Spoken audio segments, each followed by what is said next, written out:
Hello friends, स्वागत है आपका डेली टॉप 20 के इस चैनल पर।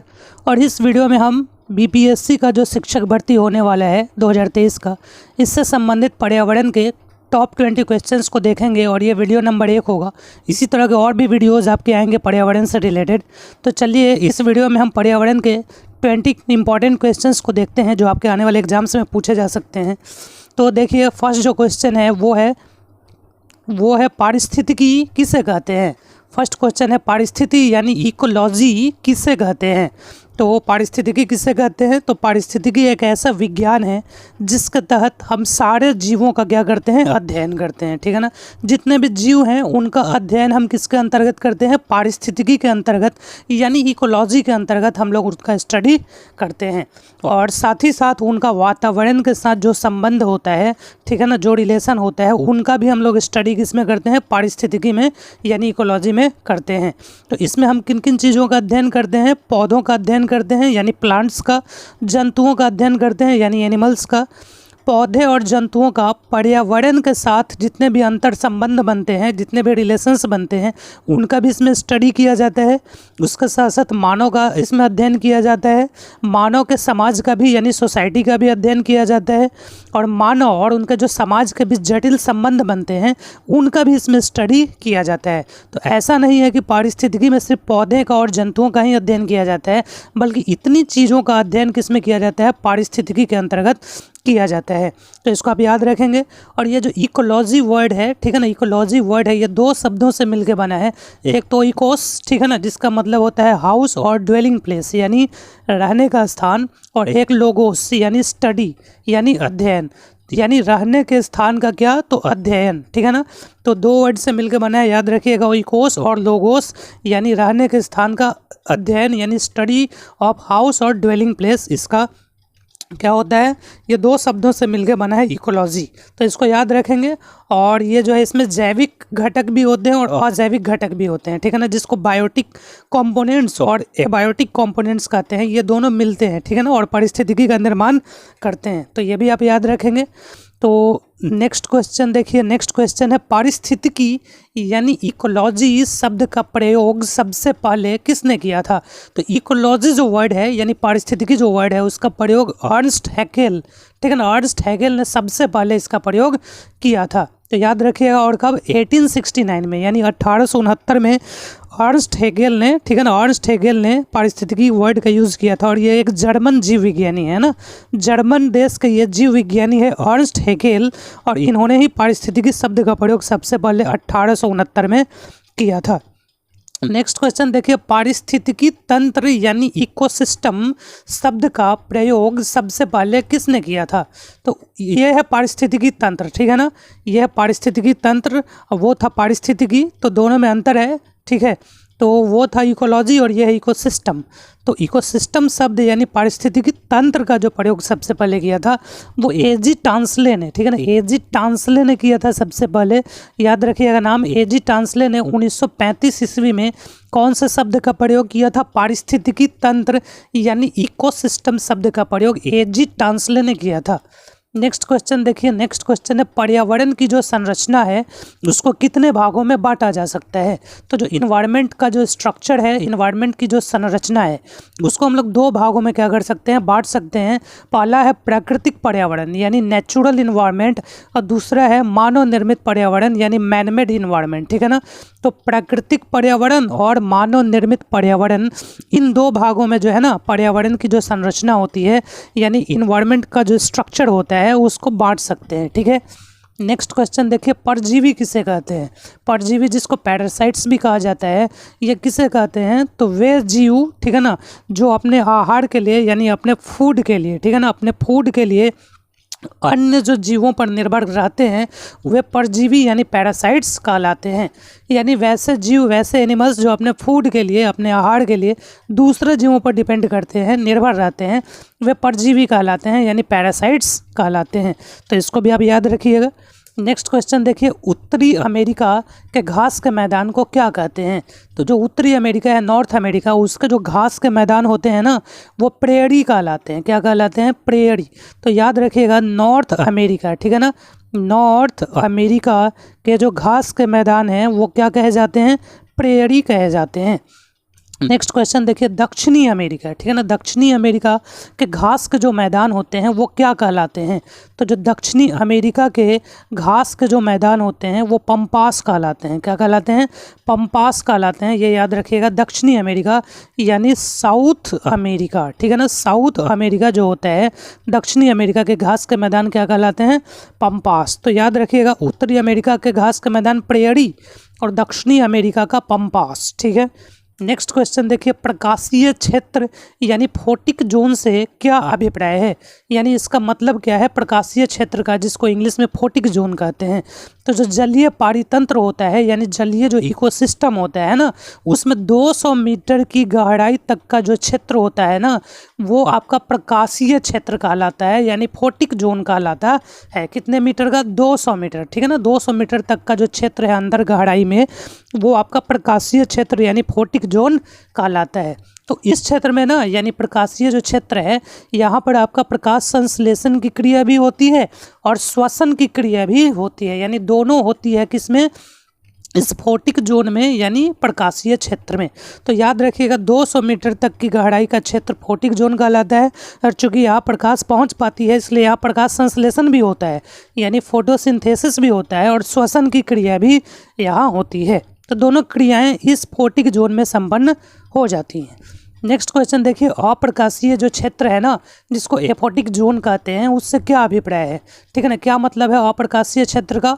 तो उसी तरह से जलीय जो पारितंत्र है ना, यानी जो इकोसिस्टम है जल का, उसमें 200 मीटर की गहराई के जो बाद का क्षेत्र होता है ना, 200 मीटर के बाद का क्षेत्र, वो आपका अप्रकाशीय क्षेत्र यानी एफोटिक जोन कहलाता है। ठीक है, वो था फोटिक जोन और ये है एफोटिक जोन। ये 200 मीटर के बाद का क्षेत्र होगा। ठीक है, 200 मीटर के बाद का क्षेत्र होगा। तो यहाँ पर जो है प्रकाश जो है ना नहीं पहुँचेगी, तो यहाँ सिर्फ श्वसन की क्रिया होगी, है ना, यहाँ पर सिर्फ श्वसन की क्रिया होगी, प्रकाश संश्लेषण जो है वो यहाँ पर नहीं होगी। ठीक है, यानी फोटोसिंथेसिस जो है ना, इस एफोटिक जोन में यानी अप्रकाशीय क्षेत्र में ये संपन्न प्रकाश संश्लेषण नहीं होगी, क्योंकि प्रकाश संश्लेषण के लिए, ठीक है ना, प्रकाश की ज़रूरत पड़ती है, लाइट की ज़रूरत पड़ती है, और ये लाइट यहाँ पर उपलब्ध और मौजूद नहीं होता है। कहाँ? अप्रकाशीय क्षेत्र में, क्योंकि 200 मीटर के बाद का ये क्षेत्र होता है, बहुत गहराई में। ठीक है, इसलिए यहाँ पर आप याद रखिएगा, यहाँ पर सिर्फ श्वसन क्रिया होगी, प्रकाश संश्लेषण नहीं होगा। नेक्स्ट क्वेश्चन देखिए, नेक्स्ट क्वेश्चन है, देश में सर्वप्रथम वन नीति कब बनाई गई थी? तो हमारे देश में सबसे पहले जो वन हेलो फ्रेंड्स, स्वागत है आपका डेली टॉप 20 के इस चैनल पर। और इस वीडियो में हम बीपीएससी का जो शिक्षक भर्ती होने वाला है 2023 का, इससे संबंधित पर्यावरण के टॉप 20 क्वेश्चंस को देखेंगे, और ये वीडियो नंबर 1 होगा। इसी तरह के और भी वीडियोस आपके आएंगे पर्यावरण से रिलेटेड। तो चलिए इस वीडियो में हम पर्यावरण के 20 इंपॉर्टेंट क्वेश्चंस को देखते हैं, जो आपके आने वाले एग्जाम्स में पूछे जा सकते हैं। तो देखिए, फर्स्ट जो क्वेश्चन है वो है पारिस्थितिकी किसे कहते हैं? फर्स्ट क्वेश्चन है पारिस्थिति यानी इकोलॉजी किसे कहते हैं? तो पारिस्थितिकी किसे कहते हैं? तो पारिस्थितिकी एक ऐसा विज्ञान है जिसके तहत हम सारे जीवों का क्या करते हैं? अध्ययन करते हैं। ठीक है ना, जितने भी जीव हैं उनका अध्ययन हम किसके अंतर्गत करते हैं? पारिस्थितिकी के अंतर्गत, यानी इकोलॉजी के अंतर्गत हम लोग उसका स्टडी करते हैं। और साथ ही साथ उनका वातावरण के साथ जो संबंध होता है, ठीक है ना, जो रिलेशन होता है, उनका भी हम लोग स्टडी किसमें करते हैं? पारिस्थितिकी में, यानी इकोलॉजी में करते हैं। तो इसमें हम किन किन चीज़ों का अध्ययन करते हैं? पौधों का अध्ययन करते हैं, यानी प्लांट्स का, जंतुओं का अध्ययन करते हैं, यानी एनिमल्स का। पौधे और जंतुओं का पर्यावरण के साथ जितने भी अंतर संबंध बनते हैं, जितने भी रिलेशंस बनते हैं, उनका भी इसमें स्टडी किया जाता है। उसके साथ साथ मानव का इसमें अध्ययन किया जाता है, मानव के समाज का भी, यानी सोसाइटी का भी अध्ययन किया जाता है, और मानव और उनके जो समाज के बीच जटिल संबंध बनते हैं, उनका भी इसमें स्टडी किया जाता है। तो ऐसा नहीं है कि पारिस्थितिकी में सिर्फ पौधे का और जंतुओं का ही अध्ययन किया जाता है, बल्कि इतनी चीज़ों का अध्ययन किसमें किया जाता है? पारिस्थितिकी के अंतर्गत किया जाता है। तो इसको आप याद रखेंगे।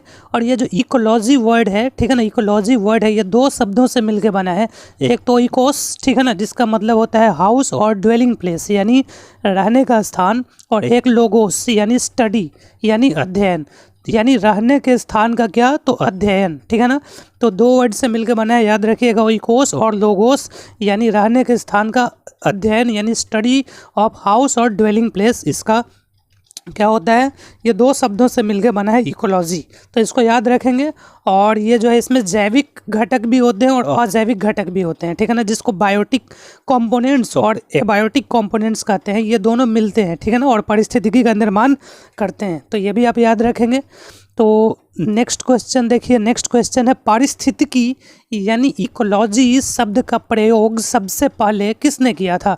तो इकोलॉजी जो वर्ड है यानी पारिस्थितिकी जो वर्ड है उसका प्रयोग अर्नस्ट हैकेल, ठीक है ना, अर्नस्ट हैकेल ने सबसे पहले इसका प्रयोग किया था, तो याद रखिएगा। और कब, 1869 में, यानी 1869 में अर्नस्ट हैकेल ने, ठीक है ना, अर्नस्ट हैकेल ने पारिस्थितिकी वर्ड का यूज़ किया था। और ये एक जर्मन जीव विज्ञानी है ना, जर्मन देश के ये जीव विज्ञानी है अर्नस्ट हैकेल, और इन्होंने ही पारिस्थितिकी शब्द का प्रयोग सबसे पहले 1869 में किया था। नेक्स्ट क्वेश्चन देखिए, पारिस्थितिकी तंत्र यानी इकोसिस्टम शब्द का प्रयोग सबसे पहले किसने किया था। तो ये है पारिस्थितिकी तंत्र, ठीक है ना, यह है पारिस्थितिकी तंत्र।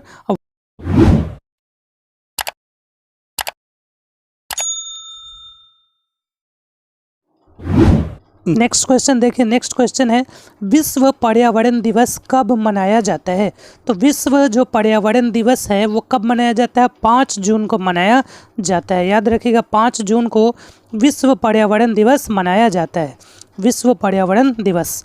नेक्स्ट क्वेश्चन देखिए, इंपॉर्टेंट है, विश्व वानिकी दिवस जो है यानी इंटरनेशनल डे ऑफ फॉरेस्ट्स, ये कब मनाया जाता है। तो जो विश्व वानिकी दिवस है यानी इंटरनेशनल डे ऑफ फॉरेस्ट्स है, ये कब मनाया जाता है, 21 मार्च को, ठीक है ना, 21 मार्च महीने में 21 तारीख को जो है विश्व वानिकी दिवस यानी इंटरनेशनल डे ऑफ फॉरेस्ट्स मनाया जाता है। नेक्स्ट क्वेश्चन देखिए, विश्व ओजोन दिवस है ना, विश्व ओजोन दिवस कब मनाया जाता है, इंपॉर्टेंट क्वेश्चन है। ये सितंबर महीने में 16 तारीख को मनाया जाता है ना, सितंबर महीने में 16 तारीख को जो है विश्व ओजोन दिवस मनाया जाता है। तो इसको भी याद रखेंगे, पर्यावरण से रिलेटेड इंपॉर्टेंट ये क्वेश्चन बनता है ओजोन के बारे में, ठीक है ना, तो याद रखिएगा 16 सितंबर।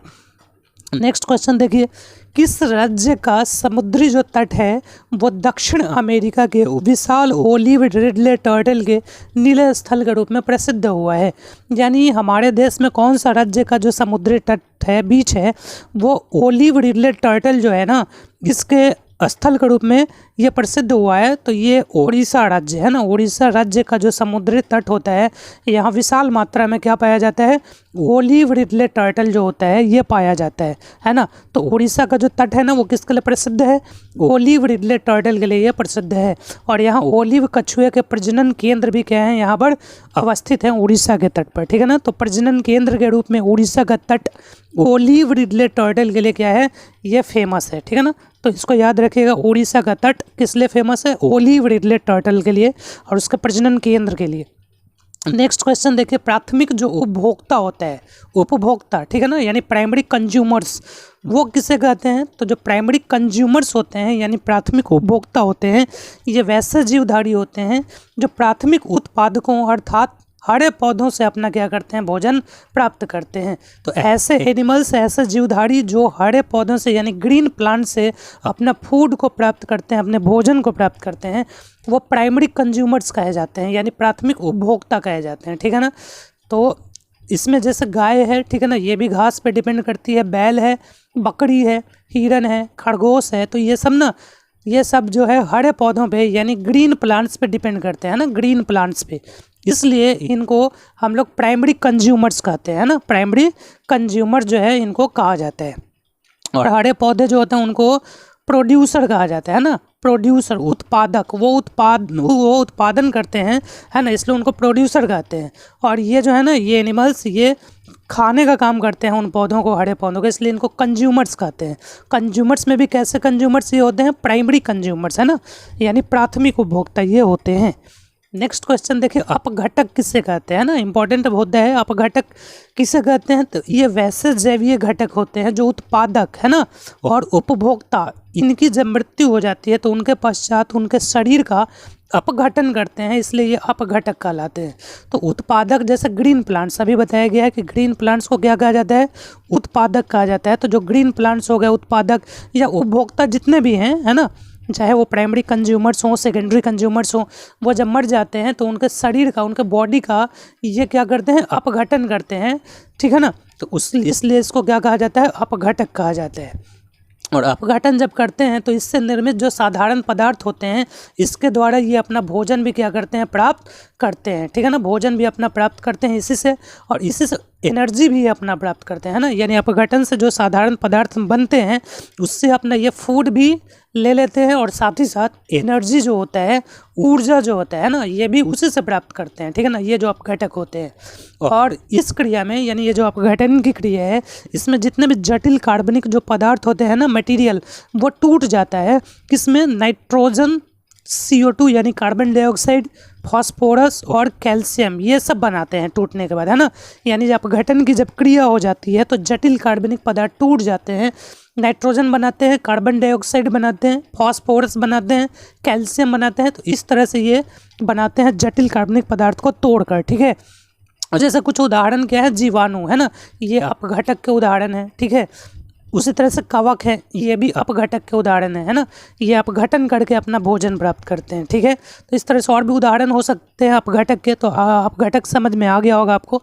नेक्स्ट क्वेश्चन देखिए, भोपाल गैस जो त्रासदी है, यानी भोपाल गैस जो ट्रेजेडी है ना, इसमें किस गैस का रिसाव हुआ था। इंपॉर्टेंट क्वेश्चन है। भोपाल गैस की त्रासदी हुई थी, है ना, वो इसमें किस गैस का रिसाव हुआ था, तो वो था मिथाइल आइसोसाइनेट, है ना।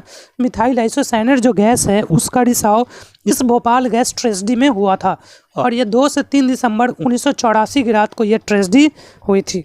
तो आप याद रखिएगा, आपसे सवाल ऐसे पूछा जा सकता है कि जो भोपाल गैस ट्रेजेडी है वो कब हुई थी, ठीक है ना। तो 1984 को, 1984 को भोपाल गैस त्रासदी हुई थी, ठीक है। तो इतना क्वेश्चन आप याद रखिएगा।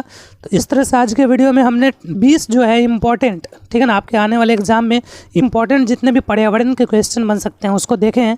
तो चलिए, अगर आप चैनल पर नए हैं तो चैनल को जरूर सब्सक्राइब करके बेल आइकन दबा लीजिए, ताकि इसी तरह के इम्पॉर्टेंट वीडियोज़ आप तक समय से पहुँचते रहें, ठीक है। मिलते हैं नेक्स्ट वीडियो में, तब तक के लिए टेक केयर, गुड बाय।